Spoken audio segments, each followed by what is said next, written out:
This might sound a bit unusual, but it makes perfect sense to me. Have you ever noticed how some trees grow perfectly symmetrical while others grow odd, awkward shaped? The same factors that affect the growth of trees also apply to corals. Just like trees, corals are influenced by various environmental conditions that shapes their growth. One factor we all can relate to is the wind, which I try to recreate in my reef aquarium. Think about standing outside on a windy day. It's constantly shifting and changing intensities. The same thing happens with water flow in the ocean. Corals on the reef grow in all directions, adapting to those ever-changing currents. Now consider a perfect tree. It grows without much competition. No other tree nearby are fighting for light, air, or nutrients. But a tree growing in a dense forest will grow it tall and skinny, reaching up to grab in any available sunlight. Corals are very similar. When given space, they spread and grow more evenly, but pack too many corals close together and they're starting competing for light and water flow. Ideally, you want to give your corals enough room to grow without their competition. And when adding a new frag, place them a few inches apart, with their growth paths facing different directions to avoid crowding and competition. When I look at a well-established reef tank full of SPS corals, I can instantly tell when the water flow is dialed in perfectly. The corals are growing naturally, symmetrical shapes, almost like a perfect circle, instead of growing awkwardly in one direction. Ask yourself this: if you are a coral or a tree, how would you grow if you were constantly hit with the flow coming from the same direction? You'd probably grow away from the force and end up looking more like a stick figure. So my advice is simple: use the tips from this video to make sure your corals are getting strong randomized flow that mimic the ocean's current. So here's my above tank closed loop system: 4 points, 2 sea swirls, and a Vectra L2 pump that provides about 3,000 gallons per hour. Here's the components on the floor, and I added 8 union fittings, which makes it really simple to remove for cleaning. What I like about this, it creates such a random flow throughout the entire tank, especially the back and the front, and it's always changing. Every 15 seconds, the nozzles are moving, right? And I'm getting about at least 1,400 gallons per hour on a 3/4 inch adductor. I've run it on reef crest mode, so it's constantly changing. If I run it at 100% on constant power, it's just too much flow. The corals don't really like it. Here you can see how easy it is for me to remove it. And to be honest, in 3 years, I've only had to remove it 1 time for cleaning because I felt my pump was getting a little bit slowed down. And I made like a stand for my pump. That way it was easy for me to get it out of there. So it's kind of just free floating on this 2x4 and a piece of plywood on there.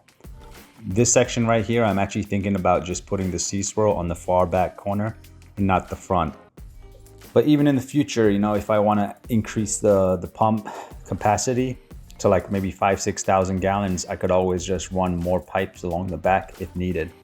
Aquariums like this are like a moving target, you know, what works today may not work in 2-3 years. So using micro bubbles really helps you see exactly where the flow is. The one thing I've noticed is you can't really have any flow going directly onto a coral. So when you design the system, you got to be really precise with that. You know, if you build everything the same level, it's hard to put any pump in front of the corals. I mean, even if it's like a few inches above it, the cone shape of the MP60 is so strong, especially during the day when I have them ramping up, that corals don't really like it, you know? So I've had to change their position a few times. So you can see my sea swirls, it's very high velocity flow there, you know? The MP60s are more broad and the mixture creates really good flow throughout the reef. When you first set up your tank, you're not going to know for sure if your symmetry is going to be right. But once corals start branching out, you kind of get a sense of if they're going to grow in the right direction. If they're banking all towards one specific point, then, you know, maybe the flow could be adjusted a little bit. But if they're growing symmetrical, then you're in good shape. Here you can see good turbulent flow on the Zoa.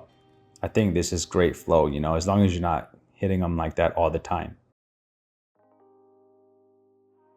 All right, I want to share some of the tanks that have inspired me with flow. The first one is Abe from Coral Euphoria. I bought corals from Abe in 2013 when he was living in Danville, Pennsylvania. He sold me like a bucket full of aquaporas when he was moving. And I still remember walking into his apartment and just being blown away by how much flow he had in his aquarium. It was a 100-gallon miracle aquarium with large staghorn corals just growing over the frag plug. He had a Tunes wave box. He had 2 Tunes on 2 sea sweeps. And then he had a sea sweep return. return. And that was all on 100-gallon. It was completely overkill. The tank was just rocking. I mean, then I realized I needed to step my game up, and I realized from that point forward that sea swirls was something that I had to get. And eventually I ended up buying a sea swirl, and then when I upgraded to a bigger tank, I ordered 2 more, and I even ordered a sea sweep on my last tank. And now I have 4 different devices, and I'm only using 2 currently, but you know, I bought them when they were about $250 each. Now I think they're like $450 each. So I get why people are hesitant to purchase them, but I honestly think